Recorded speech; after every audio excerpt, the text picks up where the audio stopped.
Coucou tout le monde, j'espère que vous allez bien. Alors aujourd'hui je vous retrouve, comme vous venez peut-être de le voir, et comme vous l'avez vu dans le titre, pour un avis sur un livre.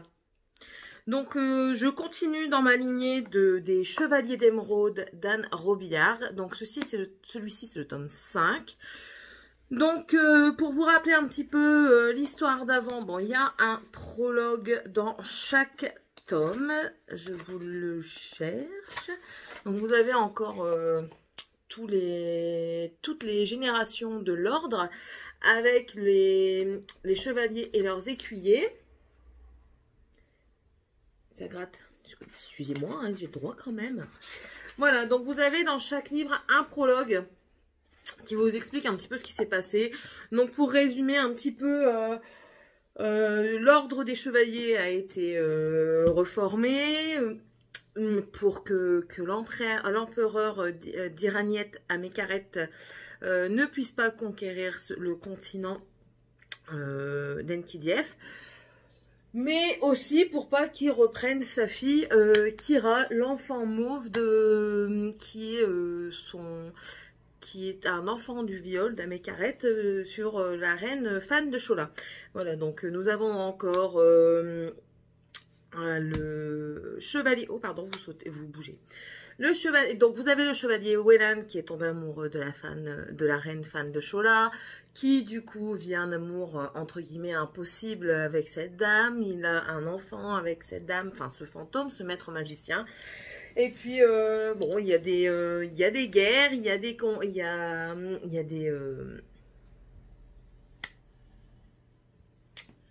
Comment on dit? Comment on dit? Aidez-moi. Il y a des guerres, donc du coup, il y a des victoires, voilà. Alors, ici, dans ce tome-ci, donc le tome 5, c'est l'île des lézards. Donc en fait, ça résume bien un petit peu tout le livre. Les chevaliers vont se rendre au royaume des lézards, donc dans l'île des lézards, pour récupérer les femmes qu'ils ont emmenées suite à l'invasion qu'ils avaient tentée sur Enkidief et que les chevaliers avaient repoussé, mais malheureusement n'avaient pas pu reprendre les femmes et les enfants, si je me souviens bien, qu'ils avaient été kidnappés. Donc dans ce tome, j'ai été bien surprise, étant donné qu'on découvre un nouveau lieu, un nouveau continent avec des nouvelles coutumes. On découvre également un peu plus de l'ancien royaume d'avant l'ordre reconstitué. Qu'est-ce que je peux vous dire également, comme quoi, bon bien sûr il y a encore des nouveaux, comment on dit, des nouvelles relations qui se forment entre chevaliers et différentes personnes. Mais on a également aussi une vérité, si je peux dire, dite par Santo à son ami Wellan, comme quoi il aime Bridges, mais et qu'il ne la mérite pas, que Wellan ne la mérite pas. Oui, c'est un avis spoilant. Alors, que dire de plus? Je reviens à moi. Ah oui, oui, parce qu'entre-temps, j'ai lu le tome d'après, donc... nous découvrons également dans ce tome un nouveau sorcier qui est un sorcier aquatique. Donc c'est un requin qui semble très redoutable et c'est en effet le cas. Il crée beaucoup de dégâts quand Wellan s'en va sur l'île aux lézards, parce que bien sûr il n'a pas pu prendre tout le monde pour protéger quand même Enkidief. En son absence, il faut laisser des chevaliers. Donc du coup il a créé pas mal de dégâts. On découvre également un autre personnage qui va commencer à se mettre dans l'histoire. C'est Farel, un homme issu de la forêt que son père a renié par rapport à ses pouvoirs magiques. Donc je vous ai relaté un tout petit peu comme j'ai pu, comme je peux essayer de le faire.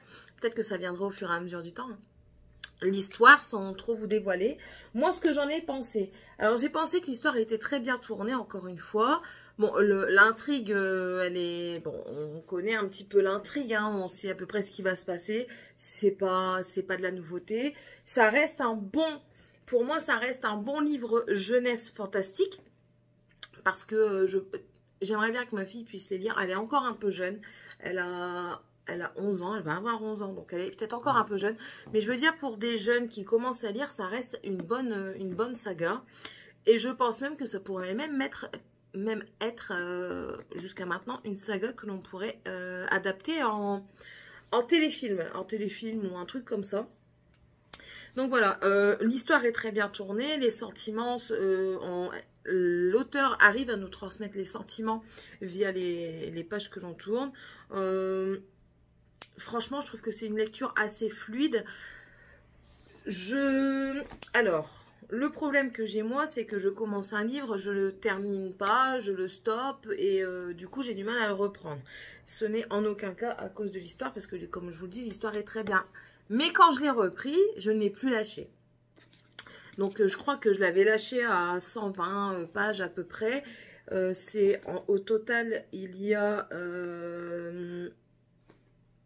396 pages.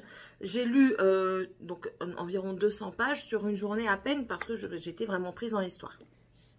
Donc voilà, moi pour le moment je vous le conseille. C'est sûr que ce n'est pas une intrigue de fifou.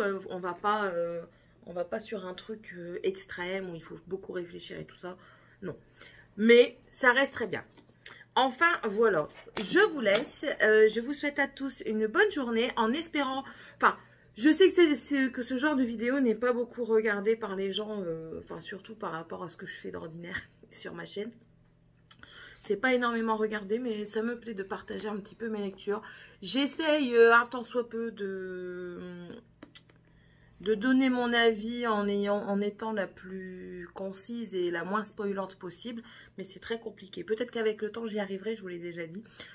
Mais bon, voilà. Je vous souhaite à tous et à toutes une très bonne journée. N'hésitez pas à liker la vidéo, à vous abonner et à activer les cloches de notification. Et si vous voulez en savoir un tout petit peu plus sur moi, n'hésitez pas à aller sur Instagram où en ce moment même, il y a un concours dessus et bientôt d'autres concours avec du livre cette fois-ci. Voilà, à bientôt les amis.